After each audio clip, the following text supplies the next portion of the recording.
I kind of want to hear, why did you want to start a podcast again after, your couple that you had before? Well, I just originally started a podcast because I loved talking to people and I wanted to go from having a job that was I hated to a job that I loved, aka doing something I loved, which is talking to people that I like to follow on TikTok. That was basically how it started.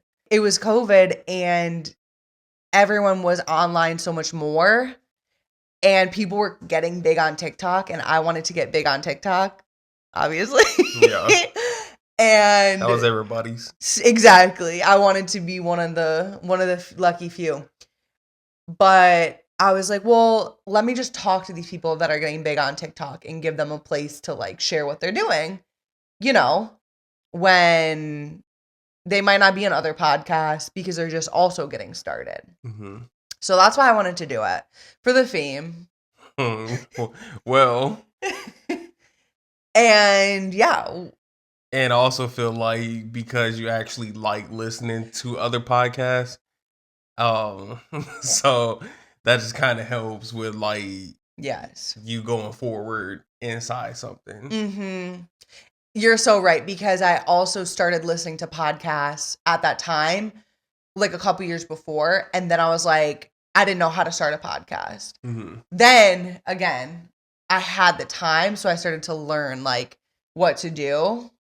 Now it's even different, but because we've done some stuff together, but nothing really that's lasted, podcasts and content wise. But why did you want to? Why did you want to be in front of the camera? I think just based on my actual career, I need to get a little bit more familiar with being in front of cameras. I feel like also I do like talking a lot, but it just I have to bring it out of me. Yeah. And I feel like doing it in this type of setting is good, and it also I want to inspire people and help other people get to their main goals, whether it is a podcast or if they want to be a general manager at Walmart or something. Just it doesn't really matter. But if I can inspire you to do something outside of your comfort zone, this is what I'm doing. Yeah. So. I love it. I love it. You're that reminded me that I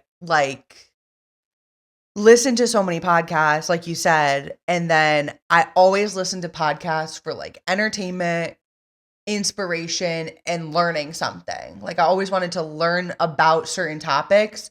And before I got into my reading era, I would just do podcasts about certain topics and things. Mm-hmm. And then I loved it so much. I was I always kind of look down at people who have big podcasts, but they don't listen to podcasts. Because I was that's so hypocritical. It's obviously not. But I was well, I like podcasts, so I also want to have one. Now that people that don't listen to shows have way more bigger, successful shows. Mm-hmm. So you don't have to. But I always thought oh, I should do something that I like and kind of pay it forward. Yeah.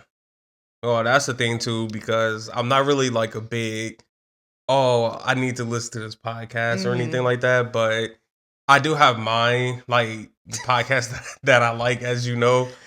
A lot of it's basketball. I do listen to financial podcasts here and there, but I feel everybody has their own different unique niche of podcasts. But I don't think I was ever the one to just sit down and listen to one or be oh, I have some off time, let me listen to a podcast. No, it has to be at a certain point throughout the day, or just at a certain moment that I'm feeling inspired by it. Wait, so drop your top 3 favorite podcasts as a non-podcast guy. So a lot of it, like I said, is basketball. I don't actually know their podcast name, but I think the first one was Draymond Green show. Funny. He's a funny guy. He played for Golden State Warriors. I would say another one is Logan Paul's Impulsive.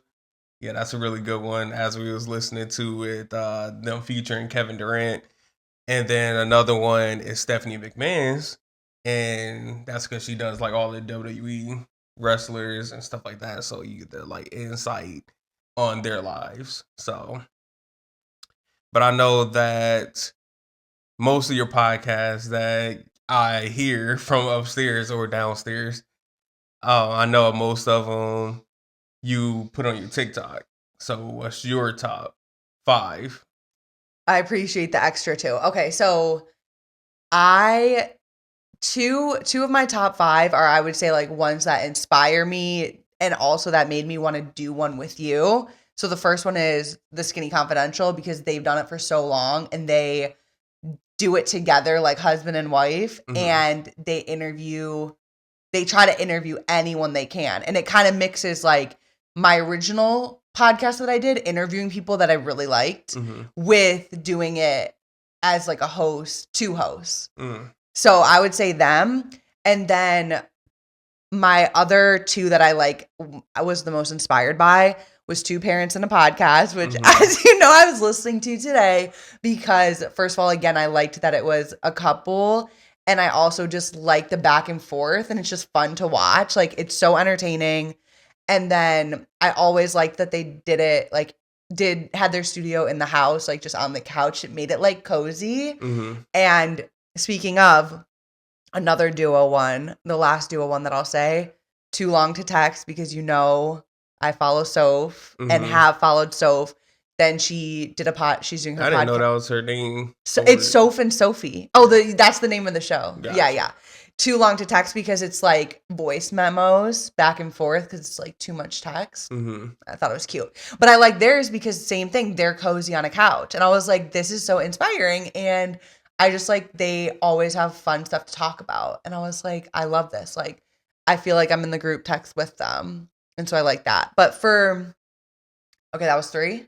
That was 3. Okay.